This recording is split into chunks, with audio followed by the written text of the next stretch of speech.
वशिष्ठ जी ने चक्रवर्ती दशरथ जी महाराज से ये बात कई बार कही। जब भी कभी कोई चर्चा होती तो वशिष्ठ जी दशरथ जी महाराज से कहते कि राजन, जब आपके पुत्र होंगे तो उनका नाम मैं रखूंगा। मैंने भली भांति विचार कर रखा है, आपके पुत्रों का मैं नाम रखूंगा। लेकिन प्रतीक्षा करते करते 1, 2, 3, 4, 5 वर्ष नहीं, 60,000 वर्ष बीतने को हैं और पुत्र महाराज को हुआ ही नहीं। और वशिष्ठ जी इतने काल तक प्रतीक्षा करते रहे। दशरथ जी महाराज को यह चिंता ही नहीं थी। उन्होंने सोचा कि जब मैं स्वयं स्वर्ग को नित्य जाता हूं तो वंश में पुत्र तो होगा ही, क्योंकि धर्म है। बिना धर्म के कोई भगवत धाम की तो बात ही अलग, स्वर्ग भी नहीं जा सकता। लेकिन जब लंबा काल बीत गया और जो घटना हमने आपको सुनाई तो दशरथ जी को बड़ी ग्लानि हुई कि मुझको कोई पुत्र नहीं है। यज्ञ हुआ, पुत्र रत्न की प्राप्ति हो गई। अब दशरथ जी ने अपने गुरुदेव से कहा कि गुरुजी, आपने जो बात कही थी वो तो पूरी हो गई, पुत्र की प्राप्ति हो गई, अब नामकरण संस्कार होना चाहिए। देखिए, एक सज्जन थे, एक दृष्टांत दिया जाता है। एक सज्जन थे, उनका नाम था ठमठम पाल। उनका नाम था ठमठम पाल। तो बड़ी लोग उनकी हंसी उड़ाते, जहां जाते बेचारे लोग उनका नाम ठमठम पाल कहते तो ठनठन पाल बेचारे बड़े दुखी रहते। अपने माता पिता पर भी उनको दुख होता कि उन्होंने ऐसा नाम क्यों रख दिया। हमारे यहाँ एक महात्मा है, उन महात्मा का नाम है गड़बड़दास। आप समझ रहे होंगे। और गड़बड़दास, तो हमने उनका नाम कहा कि आपका नाम हम बदल दे रहे हैं, आपका नाम ग से ही रखना है, तो गणेश दास कर दिए। तो गणेश दास किया, लेकिन अपने रामायण की पोथी पर उन्होंने नाम अपना गड़बड़दास ही रखा। जहां लिखेंगे गड़बड़दास, हमने कहा बड़े बेवकूफ हो, गड़बड़दास का क्या मतलब है। कहे हमारे गुरुजी ने हमारा नाम गड़बड़दास ही रखा है। अभी भी हैं, वो रहते ही हैं आश्रम में। अब उनके गुरुजी पता नहीं पढ़े लिखे थे कि कितने बड़े ज्ञानी थे, ऐसा नाम रखे जिसका कोई मतलब ही नहीं। भाई लोटे में कंकड़ डाल दिया और बजा दिया, और जो शब्द निकला तो वही नाम रख दिया। जैसे आजकल लोग रखते हैं टिंकू, चिंकू, पिंकू, पप्पू, जिसका कोई अर्थ नहीं, कोई मतलब नहीं। तो ऐसे नाम सार्थक होना चाहिए। हमारे यहां अन्वर्थ संज्ञा शास्त्रों में कही गई है। अन्वर्थ संज्ञा का मतलब होता है कि यथा नाम तथा गुण होना चाहिए। किसी का नाम मान लिया चीनी प्रसाद रख दिया, और वो इतने खटूस हैं, इतने दुष्ट हैं कि चीनी में मिठास है, उनमें मिठास है ही नहीं, उनका चेहरा देखते ही शरीर में आग लग जाए, तो ऐसा नाम रखना सार्थक नहीं है। अन्वर्थ संज्ञा शास्त्र की आज्ञा है। किसी मनुष्य के लिए तो संभव है। तो बेचारे बड़े दुखी थे, ठमठम पाल बड़े दुखी थे, और वो घर से जा रहे थे, कहीं जा रहे थे किसी कार्य बस। तो उन्होंने देखा कि 4 लोग कंधे पर लिए हुए किसी को आ रहे हैं और बोल रहे हैं राम नाम सत्य है, राम नाम सत्य है। तो उन्होंने पूछा कि भाई ये आप लोग राम नाम सत्य कह रहे हैं, ऊपर जो लेटा है वो कौन है। कहे अरे अमुक गांव के व्यक्ति हैं, इनका नाम अमरनाथ था, ये मर गए, तो इनको हम लोग स्मशान घाट ले जा रहे हैं। तो उन्हें बड़ा आश्चर्य हुआ कि नाम अमरनाथ है और ये मर गए, ये तो विचित्र बात है। फिर आगे वो बेचारे बढ़े, आगे बढ़े तो उन्होंने देखा कि एक किसान है, हल जोत रहा है, शरीर पर फटे कपड़े लपेटे हैं और हल जोत रहा था, खेत में हल चला रहा था। ये गए उसके पास और उससे चर्चा किए कि आपका नाम क्या है। तो उसने कहा कि मेरा नाम भूपाल है। भूपाल माने होता है जो पृथ्वी का पालन करे, राजा। तो इनको बड़ा आश्चर्य हुआ कि जोत रहा है हल, है भिखमंगा और कहता है मेरा नाम भूपाल है। ये अपना ही नहीं पेट पालन कर पा रहा है, पृथ्वी का पालन क्या करेगा।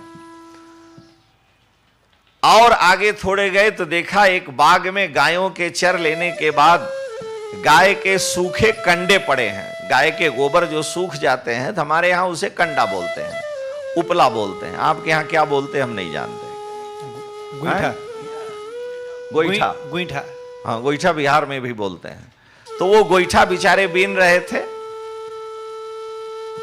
एक लेडीज बीन रही थी। तो उन्होंने पूछा तुम्हारा नाम क्या है? तो उसने कहा मेरा नाम लक्ष्मी है। तो इसे बड़ा आश्चर्य हुआ कि लक्ष्मी गोईठा बीन रही है और जो भूपाल है वो हल जोत रहा है और जो अमरनाथ है वो मर गया। तो जब गांव में आया तो लोग कहिए ठन ठन पाल। तो उसने कहा तुम बेवकूफ हो, मैंने अमरनाथ को मरते देखा हल जोते भूपाल, अमरनाथ को मरते देखा हल जोते भूपाल, लक्ष्मी देवी गोबर बिनती अच्छे हैं ठन ठन पाल। तो हम ही ठीक हैं। यानी अनवर्थ संज्ञा नहीं है। नाम अगर आपने अमरनाथ रखा तो उन्हें मरना नहीं चाहिए। अगर आपने नाम लक्ष्मी रखा तो उन्हें दरिद्र नहीं होना चाहिए। ये तो सामान्य मानव पर सिद्धांत लागू होता है। हो सकता है कि आपने नाम किसी का कुछ रख दिया और वो लक्षण उनमें नहीं है। नाम रख दिया किसी का, मान लिया आपने राम प्रसाद, और वो नंबर 1 के दुष्ट हैं, राम जी के प्रसाद की तो बात ही अलग है। वो आदमी का ही प्रसाद भोग लगा लेते हैं, तो राम प्रसाद कैसे बनेगा। इसलिए अनवर्थ संज्ञा होनी चाहिए, जैसा नाम वैसा गुण। तो मनुष्य का तो रखा जा सकता है कदाचित कि मनुष्य में अनवर्थ संज्ञा हो, मनुष्य किसी नाम उसको रखा तो चल जाए काम। लेकिन जब सच्चिदानंद परब्रह्म परमात्मा अनंत कोटि ब्रह्मांड नायक सर्वेश्वर सर्वाधार सर्वनियंता, जिसके लिए अवांग मनस गोचरम श्रुति कहती है मन समेत जेहि जान न बानी, तरक न सकहि सकल अनुमानी, ऐसा परब्रह्म परमात्मा जब अवतार लेकर के आएगा तो उसका नाम रखने की सामर्थ्य किसमें है? क्योंकि वह ब्रह्म तो अंगुलियां निर्दिष्ट हो ही नहीं सकता है। ब्रह्म का आप लक्षण क्या करेंगे? ब्रह्म का अर्थ ही है बृहत्वात् ब्रह्म, जो सर्वव्यापक है वो ब्रह्म है। और वो सर्वव्यापक ब्रह्म सगुण साकार होकर के अगर किसी राजा का पुत्र होकर के आया है, कौशल्यानंद वर्धन दशरथ नंदन के रूप में आया है, तो उसका नाम अनवर्थ रखना पड़ेगा। इसलिए उस ब्रह्म का नामकरण करना बड़ा कठिन है। क्योंकि इदमित्थम कही जाय न सोई। वशिष्ठ जी महाराज 10 भाई हैं। राम जी के जो कुल गुरु वशिष्ठ जी हैं उनके 10 भाई हैं।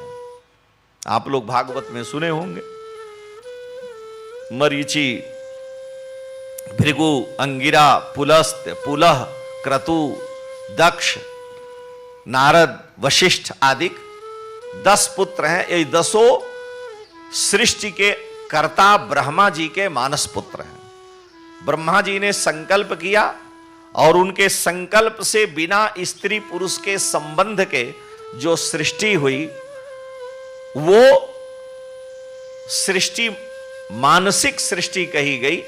और उसमें ब्रह्मा जी के मानस पुत्रों में वशिष्ठ जी आते हैं। ब्रह्मा जी ने संकल्प किया कि मेरे प्राण से एक पुत्र उत्पन्न हो जाए, तो उनके प्राण से तुरंत वशिष्ठ जी उत्पन्न हुए और ज्यों पैदा हुए तुरंत वो 50 वर्ष के जुआ हो गए। व्यास जी की जिनकी आप पुराण कथा सुनते हैं, व्यास जी ज्यों ही जन्म लिए तुरंत 50 वर्ष के हो गए। न मां के दूध की चिंता, न किसी को खिलाने पुचकारने की चिंता। ये मानसिक सृष्टि है, संकल्प की सृष्टि है। आप देखेंगे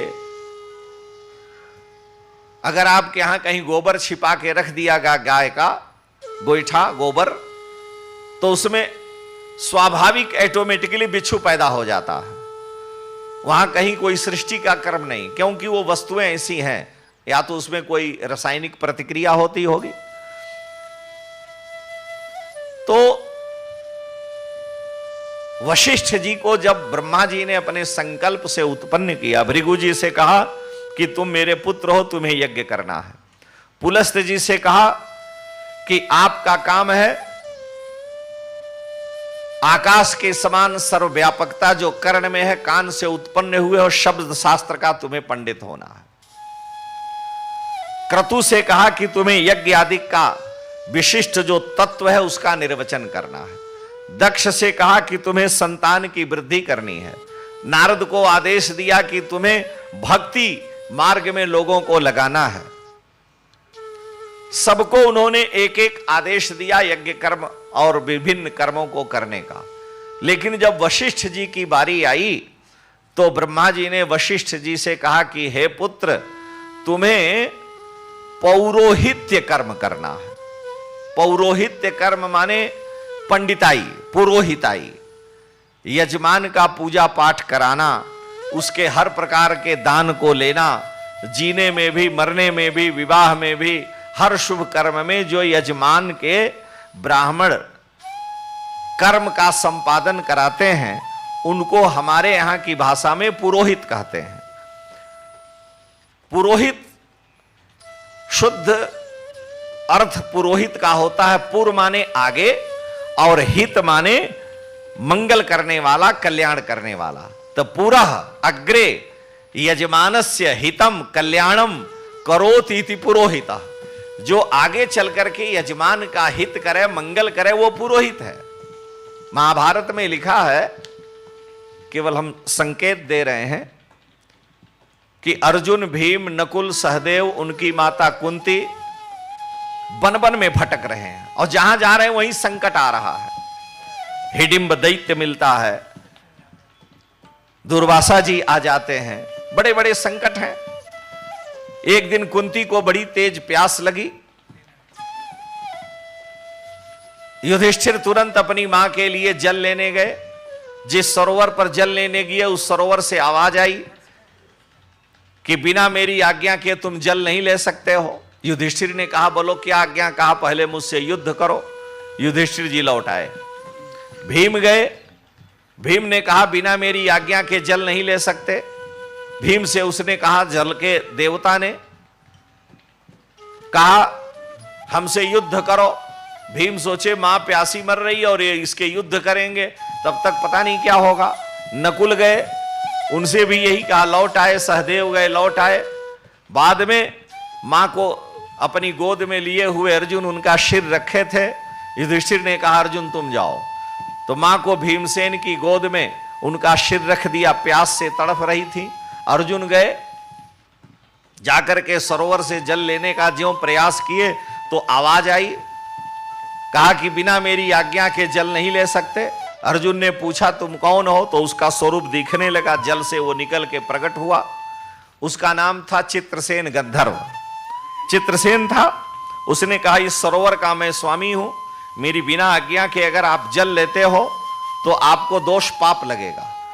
अर्जुन ने कहा तो आप आज्ञा दें। कहा ये मेरी आज्ञा है, मुझसे युद्ध करो और हमें जब पराजित करोगे तो जल ले सकते हो। अर्जुन ने उसके साथ भयंकर युद्ध किया, चित्रसेन गंधर्व को जीत लिया। और जब जीत लिया तो उसने कहा कि मैं प्रसन्न हूं तुम्हारे पौरुष से और अब तुम जल ले सकते हो, मैं तुम पर प्रसन्न हूं, मुझसे वर मांगो। अर्जुन ने कहा कि ये बताओ पहले मेरी मां कैसी? कहा मां आपकी ठीक है। अर्जुन ने कहा मैं एक आपसे प्रश्न पूछना चाहता हूं, आप दिव्य देवता कह रहे हो, अपने को गंधर्व हो, ये बतलाओ कि जब से हम लोग वन में आए हैं बच करके, तब से संकट हमारा पीछा नहीं छोड़ रहा। जहां जाते हैं वहीं आपत्ति, कहीं कोई दैत्य मिलता है, कोई ब्राह्मण मिल जाता है, उसको बचाना पड़ता है। हमारे ऊपर प्राण पर ही संकट लगे हैं। कहीं दुर्वासा जी आकर के शाप की बात कर देते हैं। आखिर इसका क्या कारण है, तुम हमें बताओ। तो चित्रसेन गंधर्व ने कहा कि वीर पुरुष, आप सभी लोग वन की यात्रा में तो हैं, लेकिन आप लोगों का मंगला शासन करने वाला कोई पुरोहित आपके आगे आगे नहीं चल रहा है, इसलिए आपके मार्ग में बाधाएं आ रही हैं। यजमान के सारे शुभ कर्म और मंगला शासन को पुरोहित करता है। पुरोहित एक हाथ में घड़े में जल और हाथ में कुशा लेकर के मंगला शासन करता हुआ यजमान के प्रत्येक कार्य में आगे रहता है।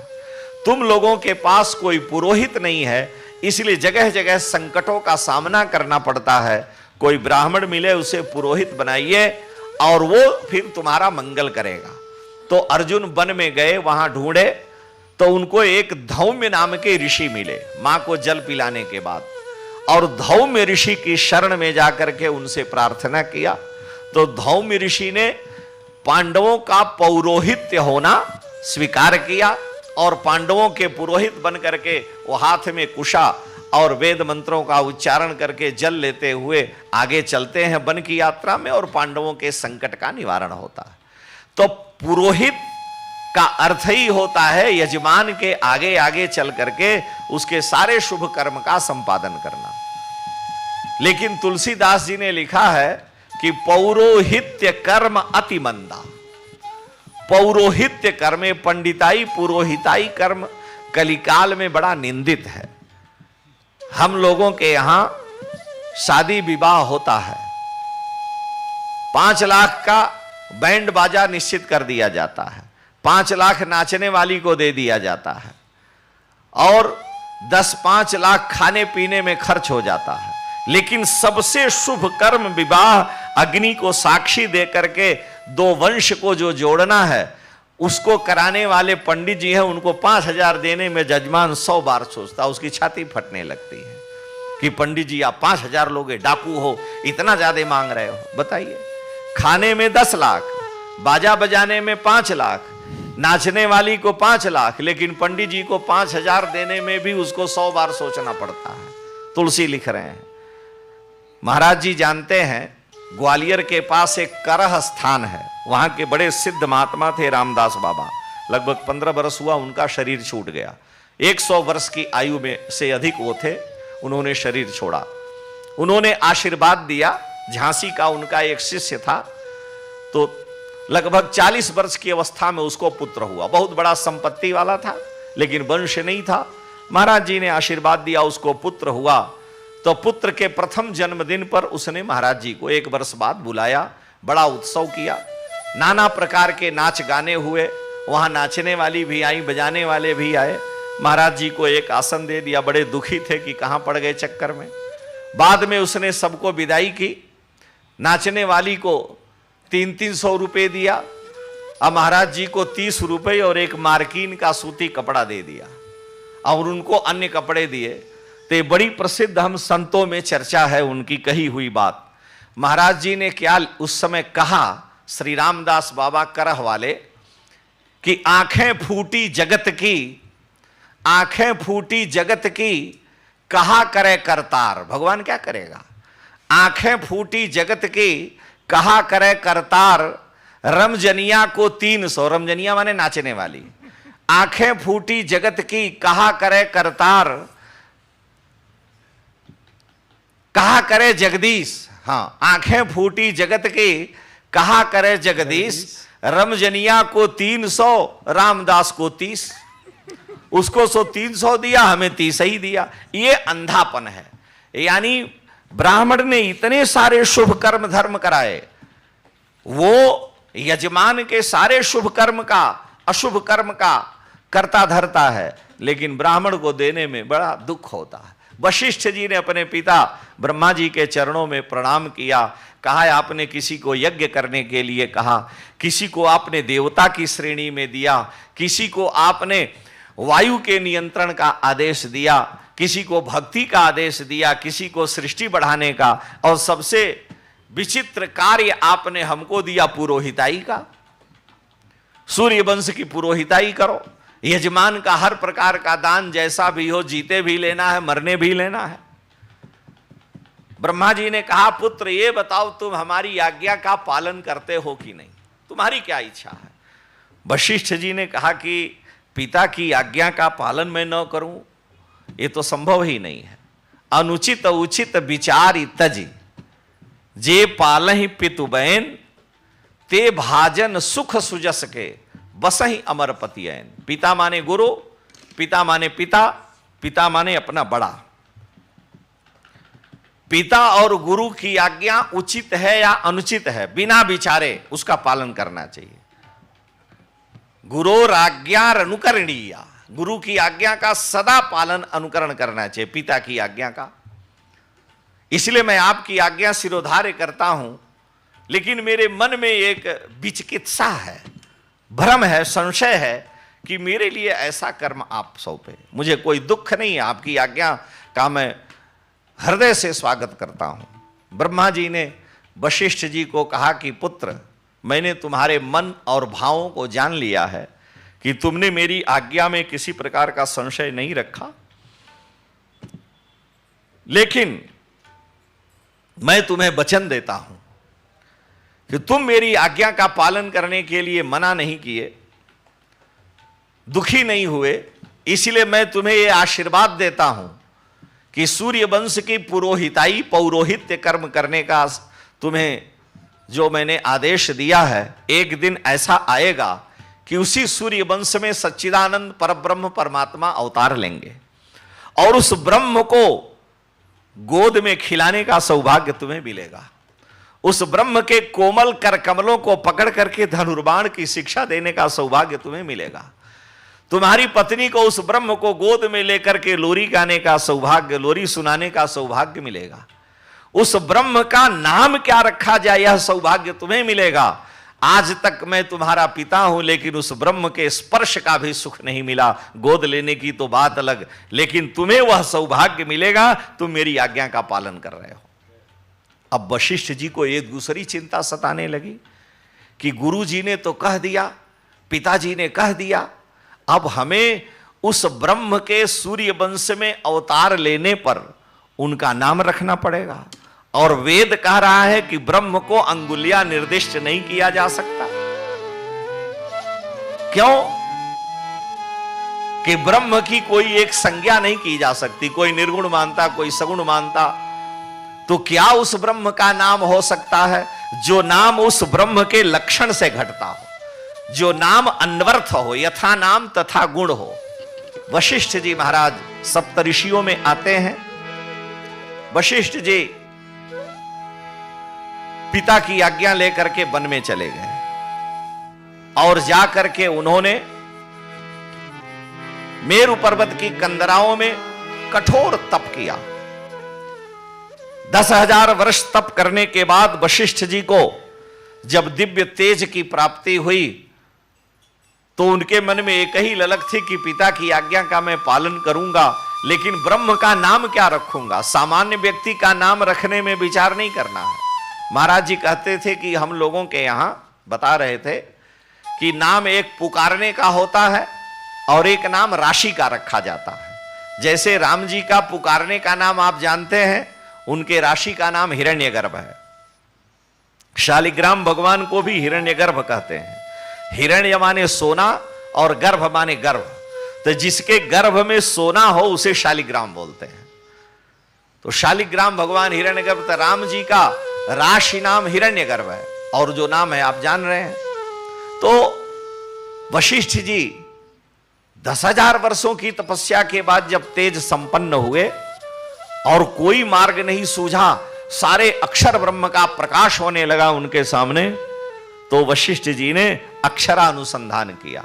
जो लोग दुर्गा सप्तशती पढ़े होंगे, चाहे तंत्रों को पढ़े होंगे, आचार्य जी को छोड़ दीजिए, जगत गुरु जी को, लोग पढ़े होंगे, जानते होंगे। प्रत्येक अक्षर हिंदी में या संस्कृत में जो भी है, हिंदी में 52 अक्षर होते हैं, संस्कृत में 63-64 अक्षर होते हैं। त्रिषष्ठी चतुष्षष्ठिश्च वर्णा शंभु मते मता, और हिंदी में 52 अक्षर होते हैं। कबीर के माता पिता ने कहा जाओ पढ़ने, पोथी पत्रा लेकर के कबीर पढ़ने गए, सारी पोथी लहरतारा के तालाब में फेंक दिए और लौट के चले आए। उनकी माता नीमा ने पूछा कि क्या पढ़े हो, तो कबीर ने अपने जीवन का उल्लेख करते हुए कहा कि कबीर पढ़ना छोड़कर पोथी दई बहाए। हमने पढ़ाई लिखाई छोड़ दी, पुस्तक बहा दिया। कबीर पढ़ना छोड़कर पोथी दई बहाए और हिंदी में 52 आखर शोध के 52 अक्षर का मैंने अनुसंधान किया तो ररय मरय चितलाय, मैंने रा और म 2 अक्षर पकड़ लिया और यही मेरे जीवन का सार है। तो तुलसीदास जी से लोगों ने पूछा सारी रामायण तुलसी रामचरित का सार क्या है? तो तुलसीदास जी ने एक ही बात कही, एहिमह रघुपति नाम उदारा अति पावन पुराण श्रुति सारा। पुराणों का, श्रुतियों का सार और भगवान का उदार जो राम नाम है वही इस रामायण में, और कुछ नहीं है। तो वशिष्ठ जी ने अक्षरों का अनुसंधान किया। दुर्गा सप्तशती के कुंजिका स्तोत्र में महाराज जी लिखा है, गुंजिका स्तोत्र में आता ओम अंग कंग शंग टंग तंग पंग यंग शंग बिंग दुंग ऐंग बिंग हंग शंग धिजागरन धिजागरन त्रोटे त्रोटे दीप्तम कुरकुरु आया है। तो इसका मतलब क्या है कि एक एक अक्षर बीज है। अम भी बीज है, कम भी बीज है, खम भी बीज है, गम भी बीज है। जहां शक्ति की आराधना हमारे यहां होती है, भुवनेश्वरी की आराधना, राजराजेश्वरी त्रिपुर सुंदरी की आराधना, और उसको हम विश्लेषित कर दें तो प्रत्यंगिरा की आराधना, विपरीत प्रत्यंगिरा की आराधना, इसमें सारे अक्षरों के बीजों का वर्णन आता है। तो हर अक्षर में मात्राओं के साथ बीज एकाक्षरी को उसमें चमत्कारिक अर्थ देते हैं, एक एक अक्षर से। तो वशिष्ठ जी ने एक एक अक्षर का अनुसंधान किया, 1000 वर्ष तक तप किया। पहले उन्होंने स्वरों का अनुसंधान किया, स्वर का अनुसंधान अ अ अ अ अ अ अ अ, फिर अम, फिर आ। इस तरह से एक एक अक्षर का एक एक वर्ष अनुसंधान करते चले गए। उस अक्षर की शक्ति, अक्षर का देवता, अक्षर की ऋषि, अक्षर का गंध, अक्षर का स्वभाव, ये सब उनको प्रत्यक्ष होता गया। जो लोग तंत्र विद्या को जानते हैं उन्हें पता है, हर मंत्र में, प्रत्येक मंत्र का कोई ऋषि है, कोई देवता है, उसके प्रत्येक अक्षर की सुगंध होती है, प्रत्येक अक्षर का स्वाद होता है, प्रत्येक अक्षर का कोई रंग होता है, प्रत्येक अक्षर का जो स्वरूप होता है। ये सारी चीजें तंत्र शास्त्र में आई हैं। जो लोग, महाराज जी की छोड़ दीजिए, आप लोग जानते हैं, गुरु की कृपा से जानते होंगे, नहीं जानते होंगे तो पढ़ते रहिएगा। तो वशिष्ठ जी ने एक एक अक्षर का अनुसंधान किया, सबके अर्थों का। फिर स्वरों से हट करके क पर आ गए, क क क क क क क क Kang Kang Kang Kang king king king king kung, इस तरह से। और अंत में वो क्रम में आते हुए 1000 वर्षों के बाद र अक्षर पर आए। र र र र र र र र र र र। जब वशिष्ठ जी ने र अक्षर का अनुसंधान किया तो उनके शरीर में भयंकर अग्नि का ताप उठने लगा, ज्वाला उठने लगी। वशिष्ठ जी ने कहा कि मैंने इतने वर्षों से अक्षरों का अनुसंधान किया, लेकिन ऐसा प्रदीप्त अग्नि स्वरूप हमें नहीं दिख रहा था। तुरंत उन्होंने फिर उसमें मात्राओं को लगाना शुरू किया, र के बाद रा रा रा रा रा रा रा रा। तो उन्होंने देखा जो प्रचंड तेज था, जो अग्नि की ज्वाला उठ रही थी, उस ज्वाला में अमृतत्व का आधान हो रहा था, यानी वो ज्वाला धीरे धीरे शांत हो रही है।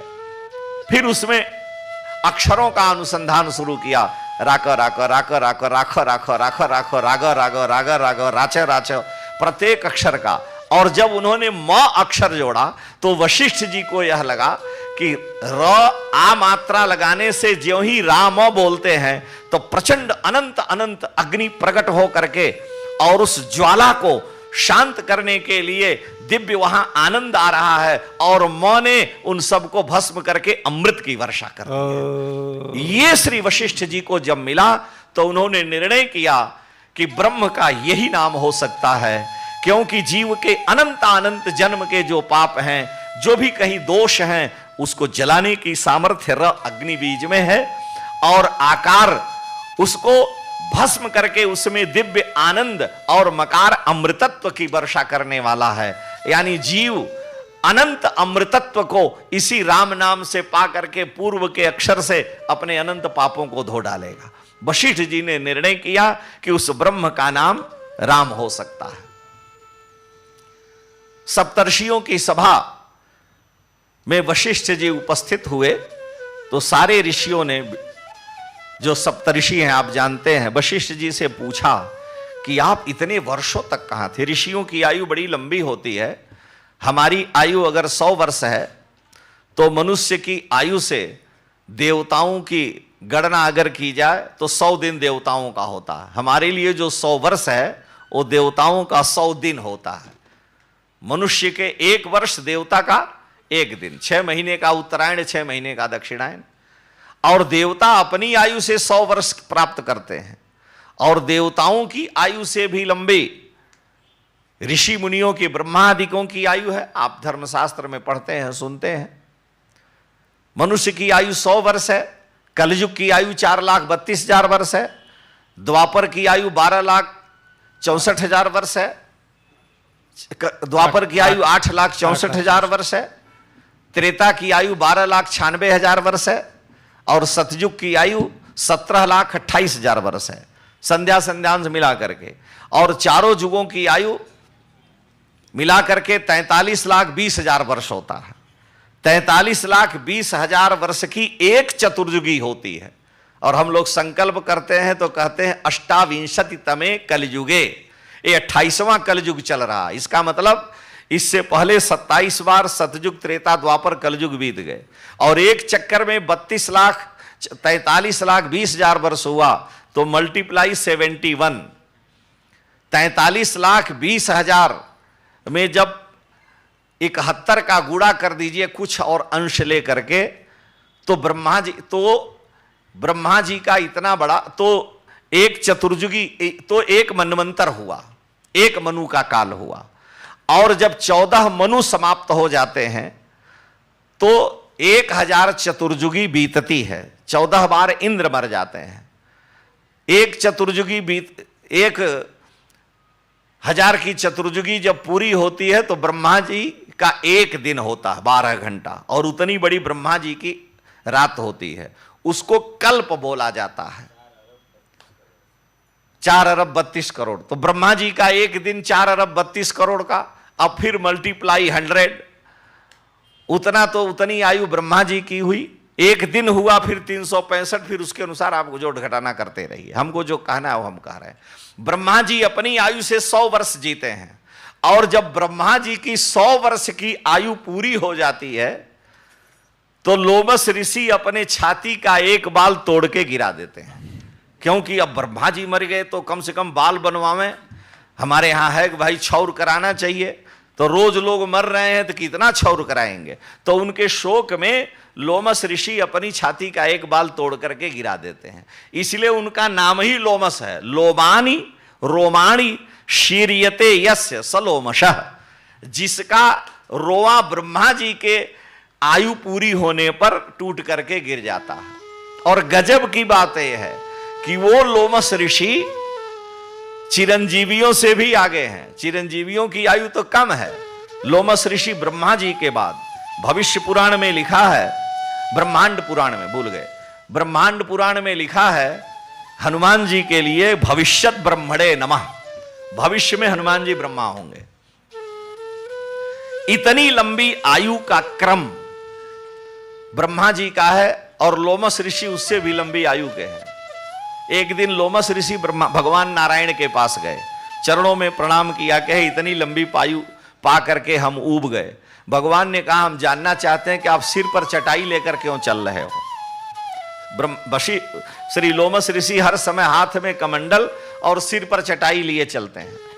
तो भगवान ने पूछा कि आप सिर पर चटाई लिए क्यों चलते हैं। लोमस ऋषि ने कहा कि प्रभु शरीर का ठिकाना नहीं है, कब ये शरीर छूट जाए, घर मकान बना करके क्या करेंगे, इसलिए चटाई अपना लिए जहां डाले वहीं सो गए। हम लोग 100 वर्ष की आयु में दुनिया भर का मकान बनाते हैं और लोमस ऋषि ने एक झोपड़ी नहीं बनाई। चटाई लेके चलते हैं कि क्या करेंगे, शरीर का क्या भरोसा है। भगवान से उन्होंने कहा कि प्रभु अब मैं थक गया हूं, जीना नहीं चाहता हूं, आप कृपा करो। तो भगवान ने कहा कि क्यों जीना नहीं चाहते। कहे बहुत लंबी आयु हो गई, कितने ब्रह्मा को मैंने देख लिया, कितने आपके अवतार देख लिया। भगवान ने कहा तो अपनी जो स्वाभाविक स्थिति है उसका त्याग कर दो, अपने धर्म का त्याग कर दो। उन्होंने कहा कि धर्म का त्याग कैसे होगा। भगवान ने कहा कि वो आप जानिए, हम आपको समझाने लायक नहीं। ब्रह्मा जी बस लोमस ऋषि वहां से चल दिए, पृथ्वी पर आए। भगवान के बैकुंठ से चले पृथ्वी पर आए, 2 दिन हो गया, रास्ते में जल भी नहीं मिला, भूख प्यास से व्याकुल हैं। पृथ्वी पर आए तो देखे एक स्त्री है, उसकी गोद में 2 बच्चे हैं। एक बच्चा श्याम वर्ण का है, एक बच्चा गौर वर्ण का है, और वहीं पर नाले में थोड़ा सा जल पड़ा हुआ है, गड्ढे में। तो उस स्त्री ने एक गौर वर्ण के बालक को दूध पिलाया और उसको फिर बैठा दिया। लगभग 4-6 महीने का बालक होगा, चाहे 1 साल का हो। और फिर दूसरे बालक को वो फिर उसी गड्ढे के जल से अपनी छाती को धो लिया, फिर दूसरे बालक को दूध पिलाया। लोमस ऋषि का मत्था ठनका। उन्होंने पूछा, तुम ये क्या कर रही हो? दोनों तुम्हारे बालक हैं? कहा हाँ। तो कहा, जब दोनों तुम्हारे बालक हैं तो एक को दूध पिलाया तो दूसरे को पिलाने से पहले छाती धोने की क्या जरूरत है? कहा कि ये जो मेरा पुत्र बालक है ये मेरे ब्राह्मण पति से उत्पन्न हुआ है, और ये जो मेरा बालक है ये मेरे जार पुरुष से उत्पन्न हुआ है जो काले रंग का है। इसीलिए मैं दोनों के भेद थोड़ा सा दोनों में रखती हूं। तो लोमस ऋषि प्यासों व्याकुल थे, तुरंत अपने कमंडलू में जो ब्राह्मण पति से उत्पन्न हुआ बालक था उसका चरण धो करके लेकर के पी लिए, भगवान का वंदन किए। वहीं भगवान नारायण प्रकट हो गए। उन्होंने लोमस से कहा कि तुम कह रहे हो मेरी बड़ी लंबी आयु है, मेरी आयु कम हो जाए, अब मैं जीना नहीं चाहता, लेकिन जिसका यज्ञोपवीत संस्कार नहीं हुआ, ये स्त्री बहुत पवित्र नहीं है, दूषित है, और जार पुरुष से इसने इस बालक को पैदा किया और ब्राह्मण पुरुष से ये बालक पैदा हुआ। ये ब्राह्मण पिता और इस स्त्री ब्राह्मणी मां से उत्पन्न होने के कारण न इसका जनेऊ हुआ है, न इसका कोई संस्कार हुआ, लेकिन तुम्हारी इतनी ब्राह्मण निष्ठा है कि इस बालक का चरणामृत पी लिए, क्योंकि तुम बिना ब्राह्मण के चरणामृत लिए कोई कर्म नहीं करते, न पूजा, न पाठ, न यज्ञ, न व्रत, और तुमको विलंब हो रहा था। तो जब ऐसे ब्राह्मण का जो एक ब्राह्मणत्व संस्कार ही नहीं है, तुम्हारी निष्ठा है कि इसका चरणामृत ले लो, तुम्हारी आयु कैसे नष्ट हो गई? आयु का क्षय होना बड़ा कठिन है। तो यहां हम केवल इतना ही कहना चाहते थे कि मनुष्य की दृष्टि से देवताओं की आयु में अंतर होता है। ये कलयुग, सतयुग, त्रेता, द्वापर कई बार चक्कर काटते हैं। तो सप्तऋषियों ने वशिष्ठ जी से कहा कि आप बड़े लंबे काल तक थे नहीं, कहां रहे? तो वशिष्ठ जी ने सारी बात बतलाई जो अपने तपस्या को उन्होंने किया। उन्होंने अपने हृदय के रहस्य की बात को भी बतला दिया कि मेरे पिता ने मुझको पुरोहित कर्म के लिए नियुक्त किया है। सूर्य वंश में जब सच्चिदानंद ब्रह्म अवतार लेंगे तो उनका क्या नाम रखा जाएगा, उसके लिए, उस ब्रह्म के नामकरण के लिए मैं अक्षरों का अनुसंधान कर रहा था। इसलिए एकांत में तप करते लंबा काल बीत गया। ऋषियों को बताया कि मैंने यह नाम चयन किया है, और सारे ऋषि लोग फिर वहां से उठे, वन के मार्ग से जा रहे थे कि एक डकैत ने इन लोगों को घेर लिया और कहा कि जितना झोली में माल है सब रख दो। ऋषि लोग घबराए, पूछे तुम कौन? कहा मेरा नाम फल अमुक है, हम नाम नहीं लेंगे, मेरा नाम अमुक है, और हम केवल मार्ग में आने वाले लोगों को लूटते हैं, उसी से अपने परिवार का भरण पोषण करते हैं। कोलभीनों ने राम जी से कहा कि यह हमार अति बड़ सेवकाई, ले ही न बासन बसन चुराई। हे राम जी, आप चित्रकूट में आए, हम नंबर 1 के चोर हैं, और आप चित्रकूट में रह रहे हो, हम आपकी झोपड़ी नहीं नोच रहे हैं, आपका कपड़ा नहीं छीन रहे हैं, हम लोग जो जानते हैं हम इतने ही बड़े भक्त हैं। तो यह हमारी अति बड़ सेवकाई, ले ही न बासन बसन चुराई। तो आप हमारे स्वभाव को, आपके दर्शन से हमारे स्वभाव में कुछ अंतर नहीं आया, लेकिन आपका नित्य सत्संग करते हैं तो हमें परिवर्तन हो रहा है। तो उस डकैत ने कहा कि हम अपने परिवार का भरण पोषण क्या करें, जीवों की हिंसा करते हैं, चोरी आदि वन में जो आता है उनका छीन के करते हैं परिवार का भरण पोषण। ऋषियों ने कहा कि उस किए गए पाप का फल कौन भोगेगा? कहा सब लोग भोगेंगे, हम लोग परिवार है, बच्चे हैं, पत्नी है, पिता है, सब खाते हैं, सब भोगेंगे। ऋषियों ने कहा नहीं, तुम जाओ पूछ के आओ। तो ऋषि लोग कहे, जब ये बात, तो डाकू ने कहा कि तुम बहुत चालाक बनते हो, हम चले जाएं उधर, तुम लोग भाग जाओ। ऋषियों ने कहा नहीं, हमको बांध दो। तो 7 ऋषियों को उसने पेड़ में बांध दिया, और बांध करके वहां से वो चला गया। जा करके अपने पिता, पत्नी, पुत्र, भाई, चाचा, ताऊ सबसे पूछा कि भाई हम इतना धन चुरा करके, लोगों की हत्या करके लाते हैं और आप सबका भरण पोषण करते हैं, तो जो पाप हम करते हैं उसमें तुम सब भागी बनोगे कि नहीं? तो सबने एक स्वर से कहा कि हम तुम्हारे पोष्य हैं, तुम हमारे पोषक हो, हम तो तुम्हारे अधीन है, तुम्हारा धर्म है हमारा पालन पोषण करना, तो पाप तुम करो उसका फल तुम भोगो, हम तो माल खाने के अधिकारी हैं। यह सुनकर के उसके हृदय में बड़ी वेदना हुई और रत्नाकर डाकू ने आकर के तुरंत ऋषियों को मुक्त किया, चरणों में गिर पड़ा, त्राहि त्राहि करने लगा। ऋषियों ने कहा कि चलो कोई बात नहीं, अब धर्म संकट आया, कहा महाराज मेरे पाप का प्रायश्चित हो जाए, मैंने बड़ी हिंसा की है, बड़े बड़े लोगों को मारा है, हमारा पाप कैसे धुलेगा? सब लोग विचार करने लगे। तो उस समय गौतम जी ने कहा कि वशिष्ठ जी, आपने अक्षर का अनुसंधान करके ब्रह्म के नाम को ढूंढा है, और क्यों न इसके ऊपर उस ब्रह्म के नाम का प्रैक्टिकल किया जाए कि क्या वो पापों को धोने की सामर्थ्य रखता है कि नहीं। और ऐसे जैसे प्रचंड पापी मिलेंगे नहीं जो साधु को भी मार के छीन ले। वशिष्ठ जी ने कहा ठीक है। तो वशिष्ठ जी ने उस डाकू को मंत्र का यानी उस नाम का उपदेश किया जो ब्रह्म के नाम को विचार कर रखा था। लेकिन जब बार बार कहे, उसका काम था लोगों को लूटना मारना, और जब मर जाए तो देखा मरा तो ले गया उठा के, ये देखा मरा ले गया उठा के, तो रोज यही खाली वो जब करता था मरा मरा। ऋषियों ने कहा वशिष्ठ जी के माध्यम से राम राम करो, तो उसके मुंह से राम राम निकलता ही नहीं। पूर्व जन्म के पाप से हरि चर्चा न सुहाय, ज्यों ज्वर के संतापते भोजन की रुचि जाए। अगर बुखार ज्वर अधिक है तो भोजन में मन नहीं लगेगा। पूर्व जन्म के पाप प्रबल हैं तो भगवान का नाम वाणी से निकलेगा ही नहीं, लेगा भी तो तर्क वितर्क करेगा। इसलिए हमारे यहां कहा कि पूर्व जन्म के पाप ते हरि चर्चा न सुहाय, ज्यों ज्वर के संतापते भोजन की रुचि जाए। आखिर में जब बार बार कहने पर भी राम नहीं निकलता तो कहा कि अच्छा तुम चलो जो बोलते हो वही बोलो। तो उसने बोलना शुरू किया मरा मरा मरा मरा मरा मरा मरा मरा मरा मरा मरा, तो अपने आप उल्टा हो गया। तुलसीदास लिख रहे हैं कि उल्टा नाम जपत जग जाना, वाल्मीक भय ब्रह्म समाना। कवितावली रामायणम में कहते हैं कि राम बिहारी मरा जपि के, राम राम कह के नहीं, राम बिहारी मरा जपि के, बिगरी सुधरी कवि को लहू की। राम नाम का उल्टा जप करके कवि कोकिल हो गए, सच्चिदानंद ब्रह्म के यश को गा करके धन्य हो गए।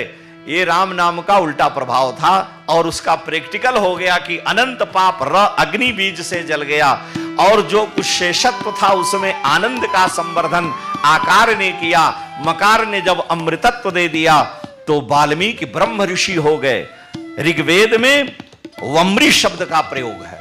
वम्री का अर्थ होता है, आप लोग देखते होंगे, आपके यहां तो नहीं हमें दिखा, एक कीड़ा होता है जो लकड़ी के अंदर घुस जाता है, दीवार गीली होगी तो उसको पकड़ लेगा, और हमारे यहां दीमक बोलते हैं उसे। तो दीमक को ही संस्कृत में बम्री कहा जाता है, और वाल्मीकि के लिए बम्री शब्द का प्रयोग आया है ऋग्वेद में। इसका मतलब है कि वाल्मीकि जब तप की और ऐसे नाम की अजब इस शक्ति को प्राप्त किया सुरत योग शब्द के माध्यम से कि सारे शरीर पर दीमक ने घर कर लिया, पूरा शरीर दीमक से ढक गया, और बाद में उस बम्री से प्रकट होने के कारण उनका नाम वाल्मीकि हुआ। संस्कृत में वाल्मीकि कहते हैं दीमक की लगाई हुई मिट्टी के ढेर को, और उससे उत्पन्न होने के कारण, बाहर निकलने के कारण वाल्मीकि हुए। तो वेद में वहां बम्बरी शब्द का प्रयोग है। वशिष्ठ जी महाराज को सारे सप्तऋषियों ने अनुमोदन किया कि यह नाम अत्यंत पावन है। कई बार हमने अभी सुनाया पूर्व में कि वशिष्ठ जी ने दशरथ जी से कहा था कि आपके जब पुत्र होंगे तो मैं उनका नामकरण करूंगा। वाल्मीकि महर्षि यहां लिख रहे हैं कि हे गुरुदेव, दशरथ जी वशिष्ठ जी का पूजन किए और कहे कि गुरुदेव अब मेरे पुत्रों का नामकरण संस्कार किया जाए। महल में आए, सिंहासन दिया, बैठाया, गुरु का पूजन किया और उसके बाद कहा कि मेरे पुत्रों का नामकरण संस्कार किया जाए। अपने ज्येष्ठ पुत्र को अपनी गोद में श्री दशरथ जी महाराज लिए हुए हैं, दूसरे पुत्र को कौशल्या जी ली हैं, तीसरे पुत्र को कैकेयी ली हैं, चौथे पुत्र को सुमित्रा जी लिए हुए हैं। और वहां पर पूजन के क्रम के बाद श्री वशिष्ठ जी से यही बात कह रहे हैं श्री चक्रवर्ती दशरथ जी। वशिष्ठ, गुरु जी इनका नाम रखिए। तो वाल्मीकि लिख रहे हैं वशिष्ठ परम प्रीतो। आज वशिष्ठ जी परम प्रसन्न है, इतना आनंद उनके जीवन में कभी नहीं आया। इसलिए प्रीता माने प्रसन्न तो होता ही है, और परम प्रीता माने परम प्रसन्न है, परम आनंद में निमग्न है, क्योंकि उस सच्चिदानंद ब्रह्म का उन्हें दर्शन हो रहा। भाई जात कर्म संस्कार में स्पर्श नहीं कर सकते थे, सूतक लगा था, लेकिन अब तो शुद्धि है। इसलिए वशिष्ठ परम प्रीतो नामानि कुरुते मुदा। अंग्रेजी में जैसे सुपरलेटिव डिग्री होती है, तो सारी डिग्रियों का अतिक्रमण कर गए। एक तो मुदा, फिर परम, फिर प्रीता, तीनों का नाम, चारों का नामकरण करना है। तो महर्षि वाल्मीकि ने इतना ही लिखा कि वशिष्ठ परम प्रीतो नामानि कुरुते मुदा। लेकिन तुलसीदास जी वाल्मीकि से भी थोड़ा आगे बढ़ गए और गोस्वामी तुलसीदास जी लिख रहे हैं करी पूजा भूपति असभासा। करी पूजा भूपति असभासा। धरिय नाम जो मुनि गुण राखा। धरिय नाम जो मुनि गुण राखा। इनके नाम अनेक अनुपा। इनके नाम अनेक अनुपा। मैं नृप सुमति अनुरूपा। मैं नृप सुमति अनुरूपा। बड़ी विचित्र बात है। रामायण के, तुलसी के रामायण में अर्थों को ढूंढिए। तुलसीदास जी लिख रहे हैं कि करी पूजा, पहले नामकरण से पहले पूजन होना चाहिए। जैसे लोग कहते हैं आजकल बर्थडे मनाया जाता है। बर्थडे माने हिंदी में क्या बोलते हैं?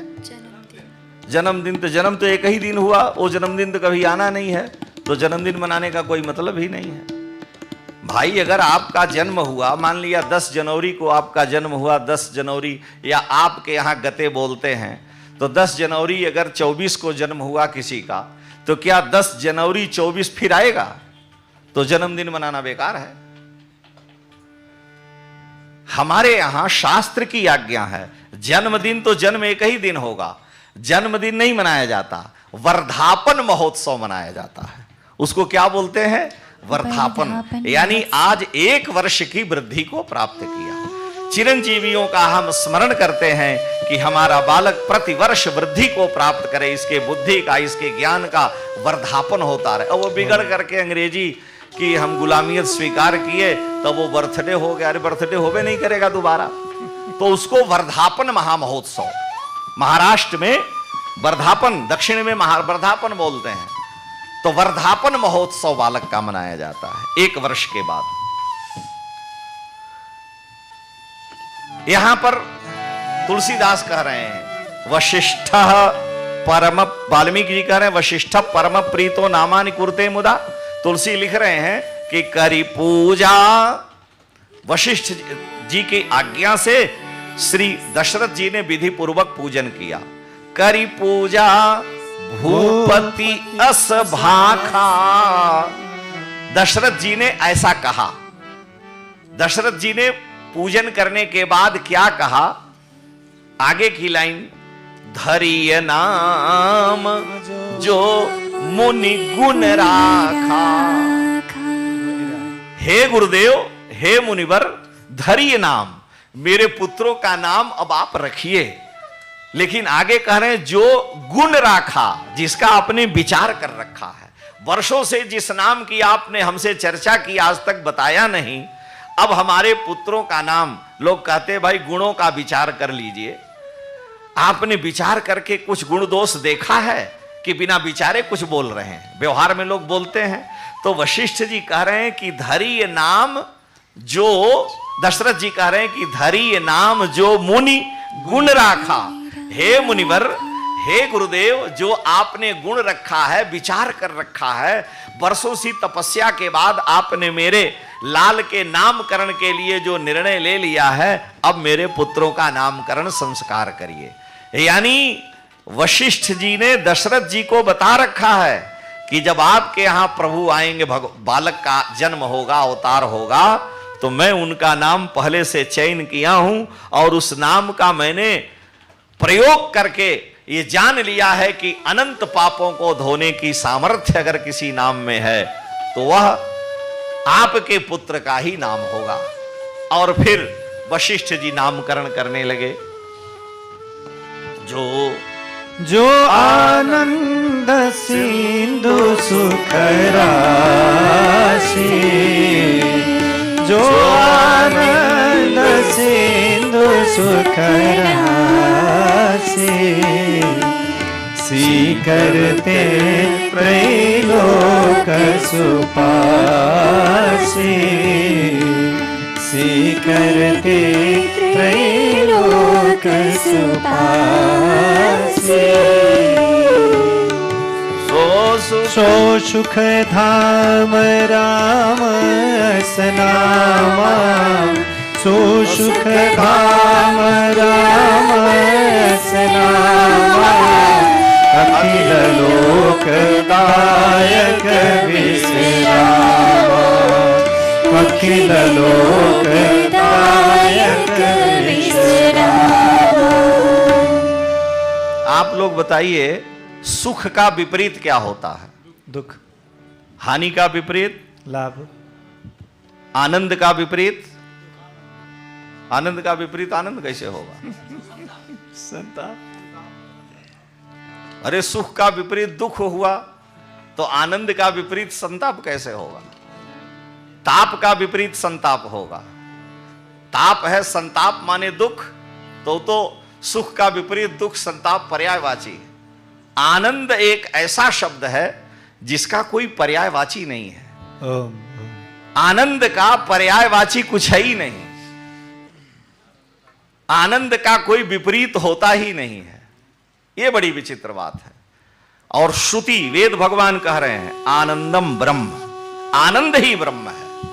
आनंदम ब्रह्म, आनंदम ब्रह्म विजानात, आनंदादेव खलु इमानि भूतानि जायन्ते, येन जातानि जीवन्ति, यत प्रयन्ति अभिशम विशन्ति, तद ब्रह्म तद विजिज्ञासस्व।